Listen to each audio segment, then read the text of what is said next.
Vamos lá, galera. Pronto para a continuação? Então, nós estamos aqui dentro de administração indireta. Então, antes de começar, só pedir para você que está estudando aí, que ainda não se inscreveu no canal, se inscreve no canal e dá aquela moral ali. Vamos fazer esse canal, tornar esse canal maior, fazer esse canal um canal gigante, assim como muitos outros no YouTube. Para quem não conhece, pela política de privacidade do YouTube, tem algumas restrições em relação ali ao número de inscritos. Então, quando você tem um número de inscritos razoável no canal, ou um número de inscritos considerável, você consegue acessar algumas ferramentas, na verdade, algumas ferramentas abertas para você, que normalmente não é aberta ali para quem tem poucos inscritos. Então, se puder, se estiver gostando também, estiver acompanhando, peço que se inscreva no canal aí para me ajudar. Esse é o único pagamento, tá? Lembrando que não precisa pagar para assistir as videoaulas estão sendo postadas gratuitamente. Então, voltando rapidamente para a nossa matéria, né, pessoal? Então, a gente está dentro de administração indireta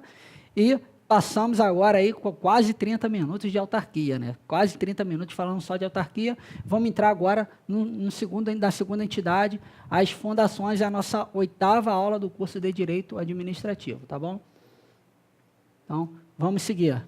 Fundações, vamos para o nosso conceito.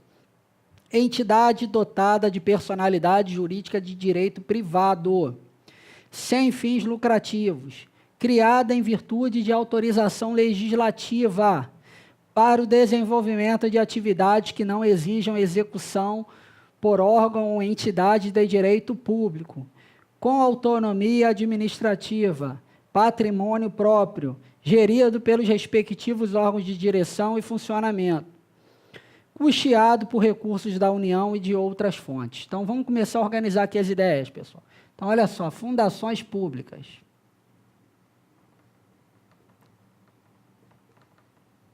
Vamos para o nosso quadro.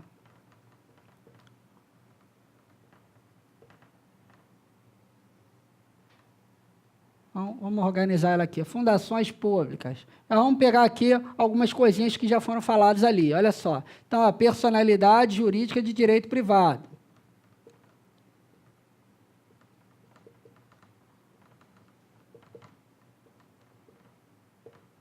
De direito privado. Lembrando que quem tem personalidade jurídica de direito público são quem? A gente acabou de estudar, autarquias. A gente acabou de estudar lá atrás, autarquias, personalidade jurídica de direito público. Seguindo, não tem fins lucrativos. Então, muito importante essa característica das fundações, elas não possuem fins lucrativos. Então, ela não está visando lucro.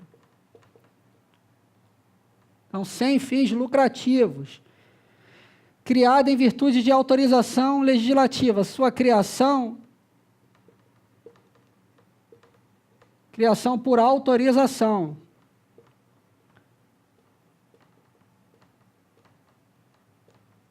Então, ela tem a sua criação por autorização para o desenvolvimento de atividades que não exijam execução por órgão ou entidade de direito público, pessoal.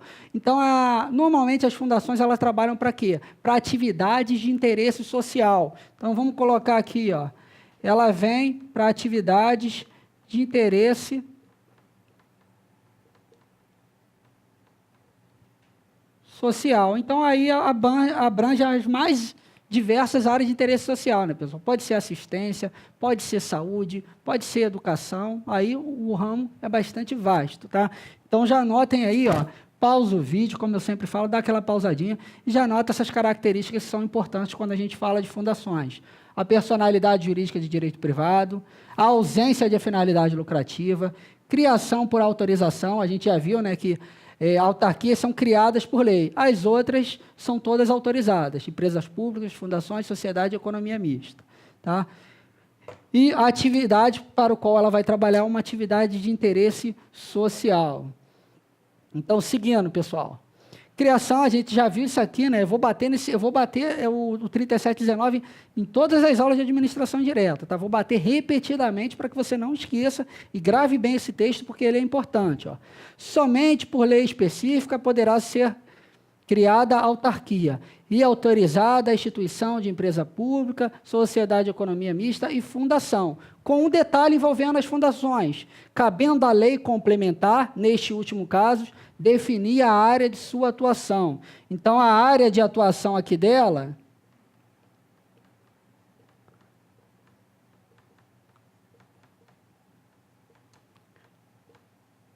é definida por lei complementar.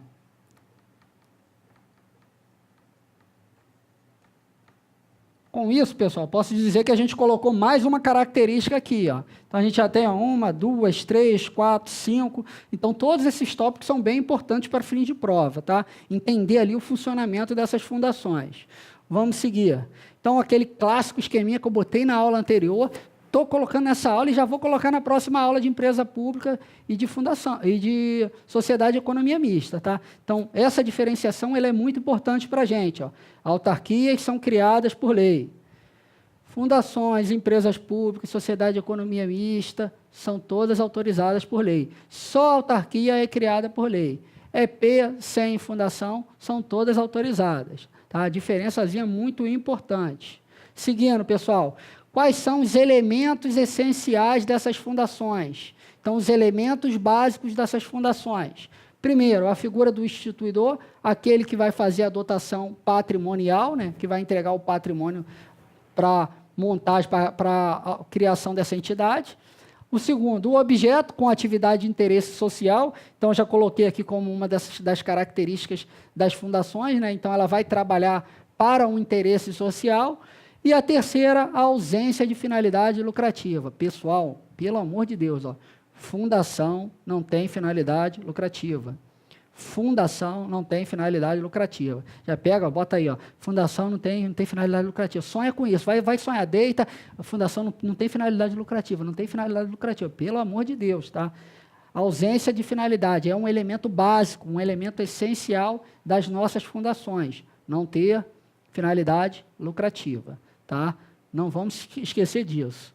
Seguindo, então vamos, assim como a gente viu lá a parte de espécies de autarquias, a gente também vai ter aqui as espécies de fundações, né, pessoal? Então, observe o seguinte, ó, para fins de concurso público, é possível citar 3 espécies básicas de fundações. Fundações privadas, fundações públicas de direito privado e fundações públicas de direito público. Pessoal, eu vou dar uma pincelada aqui nas fundações privadas, mas ela é uma espécie de fundação muito ali atrelada ao direito civil, né, que tem as suas disposições lá no Código Civil. Então, ela não nos interessa muito. Eu vou trazer o conceito só para que você anote aí, saiba que ela existe, saiba do que se trata, mas o nosso foco aqui é o quê? É as fundações públicas de direito privado. Tá? O foco da aula de hoje, as fundações públicas de direito público, a gente já viu, já vai ver aqui que quando isso acontecer, elas vão ser o quê? Autarquias fundacionais ou fundações autárquicas. A gente vai ver isso daqui a pouquinho mais para frente. Tá? A gente já até viu algumas coisas ali na última aula, bem pertinentes, para a gente entender ali como é que funciona. Então, começando aí pelas nossas fundações privadas, lá as fundações civilistas, com previsão lá no Código Civil. Então, vamos lá. Ó. Nos termos do Código Civil, para criar uma fundação privada, o seu instituidor fará, por escritura pública ou testamento, dotação especial de bens livres, especificando o fim a que se destina e declarando, se quiser, a maneira de administrá-la. A fundação privada somente poderá constituir-se para fins religiosos, morais, culturais ou de assistência. Lá no Código Civil, embora eu tenha botado ali apenas esses fins, a gente vai ver que tem ainda outras possibilidades, né? Tem umas outras possibilidades que ela também pode ser criada, além dessas já elencadas aqui, e é só dar uma verificada lá, sempre lembrando que todas essas atividades, sejam as que estão aqui ou ainda as que estão lá e que eu não coloquei aqui, é sempre voltada para o quê? Interesse social. Sempre voltada para a sociedade. Aí botei aqui como exemplo, né? Então, 2 bem conhecidas, né? A Fundação Ayrton Senna e a Fundação Roberto Marinho. Então, foi feito ali dotação do patrimônio dessas pessoas para a criação dessa fundação, voltada ali especificamente a interesses sociais. Tá? Lembrando que são fundações típicas aí do direito civil, fundações civilistas. Fundações públicas de direito público, pessoal, são criadas por lei específica e, segundo o entendimento do STF, seriam uma espécie de autarquia, gozando de todas as prerrogativas atribuídas a essa entidade administrativa. Quando regida pelo direito público, as fundações são usualmente denominadas de autarquia fundacional ou fundação autárquica. Exemplo, FUNAI e Fundação Oswaldo Cruz. É aquilo que a gente viu na última aula, né, pessoal? A regra é o seguinte: criadas por lei, autarquias, autorizadas por lei, fundação, empresa pública, sociedade de economia mista. Quando a fundação, ao invés de ser autorizada, ela é imediatamente criada por lei, ela passa a ter todas as características da autarquia. Vai passar a ter, inclusive, personalidade jurídica de direito público. E aí ela vira, na verdade, segundo o STF, uma espécie de autarquia. Deixa de ser aquela fundação padrão com suas características e entra ali numa modalidade autárquica, uma espéciezinha de autarquia com todas as características e peculiaridades pertinentes, tá? E aí alguns doutrinadores chamam de autarquia fundacional e outros de fundação autárquica, tá? Só para ficar atento aí nessas denominações para você não se enrolar para fins de prova, tá bom? E aí a gente avança e chega, de fato, naquela que nos interessa, que é a que a gente está estudando, que é a que eu estou colocando as características aqui no quadro, que são as fundações públicas de direito privado. Então, que possuem, ó, personalidade jurídica de direito privado, o primeiro tópico que eu botei aqui no quadro, tá? Então, vamos lá, a definição. Tem a criação autorizada por lei e, portanto, não podem ser consideradas espécies de autarquia. Então, posição da doutrina majoritária, tá? Porque a autarquia é criada e não autorizada por lei. São criadas por decreto do chefe do Poder Executivo, após autorização concedida por lei específica, que deverá ser registrada nos órgãos competentes para que se tenha início à personalidade jurídica. Exemplo, Fundação Cultural Palmares e Fundação Joaquim Nabuco. Tá? Então, fundações públicas de direito privado não se confundem com autarquias. De cara, a gente já percebe logo a primeira diferença, pessoal. As autarquias são criadas por lei, a fundação são autorizadas por lei específica, assim como as empresas públicas e sociedades de economia mista. Então, não pode haver confusão. Então, a gente viu lá as fundações públicas de direito privado, regulada pelo Código Civil, tendo seu regramento próprio, fundações públicas de direito público, quando, segundo o STF, elas, na verdade, viram uma autarquia e seguem todas as regras de autarquia, então, a grosso modo, elas deixam de ser as fundações padrões e a fundação pública de direito privado com o seu regramento próprio, que é essa que está aqui. Então, seguindo, assim como a gente fez lá nas autarquias, né, vamos para nossas espécies de fundações. Pessoal, se você, vamos para nossas características, né? Me desculpe o erro, características das fundações. Se você quiser, pessoal, vou passando as características aqui, vou lendo, vou fazendo alguns comentários, você pausa o vídeo e grava aí, ou os comentários que eu fiz, ou grava as características que está no slide, tá bom? Muito importante gravar, para na hora da prova você ler a historinha lá, que vai tentar te enrolar e saber qual é a entidade, tá? Não pode perder a questão disso aqui, pessoal, não pode perder, principalmente depois de assistir a aula de hoje, tá? Eu não quero que você perca, quero que você passe, lá bonitinho, e depois mande o convite para eu e para o meu câmera e para o churrasco, tá? E não quero saber, nem adianta pensar, ele é longe, ele não vai, tá? Pode ser qualquer lugar do Brasil que a gente pega um aviãozinho aqui, vai atrás de vocês para comer de graça, a gente vai para qualquer lugar, tá bom? Então, anote tudo direitinho para não errar. Então, vamos lá. Item 1 das características. Então, abrindo as características. Ó. O regime de direito privado é a regra para as fundações públicas de direito privado, sejam elas federais, estaduais, municipais ou distritais. Entretanto, também é correto afirmar que são regidas por um regime jurídico híbrido, pois a elas se aplicam também alguns preceitos de direito público. 2. Sofrem controle finalístico, também denominado supervisão ministerial. Fazendo um comentário desses dois tópicos aqui, o 2 a gente já viu, né, pessoal? O controle finalístico, supervisão ministerial, que não vai ter o quê? Subordinação, vai ter apenas vinculação, a gente já viu isso. O sistema híbrido quer dizer o seguinte, pessoal, ela vai ter personalidade de direito privado, mas ela não vai ser 100% de direito privado. Algumas regras de direito público vão ser aplicadas a ela, tá? Então, ela é de direito privado com aplicação ali de algumas regrinhas de direito público, o que dá essa denominação de regime híbrido, de mescla de público com privado, tá? Mas ela é, como dito aqui, com personalidade jurídica de direito privado. A gente viu lá que a única com personalidade jurídica de direito público é autarquias. Avançando. está submetida às regras de licitação, independentemente de sua natureza jurídica. Possuem personalidade jurídica de direito privado, não possuem natureza política. Então, olha só, não possui natureza política, a última característica. A gente já viu que quem é que possui natureza política? São as entidades da administração direta, União, Estado, Distrito Federal e municípios. Tá? Olha aqui o sistema híbrido que eu acabei de falar, um exemplo de híbrido. Ele está sujeito à regra de licitação.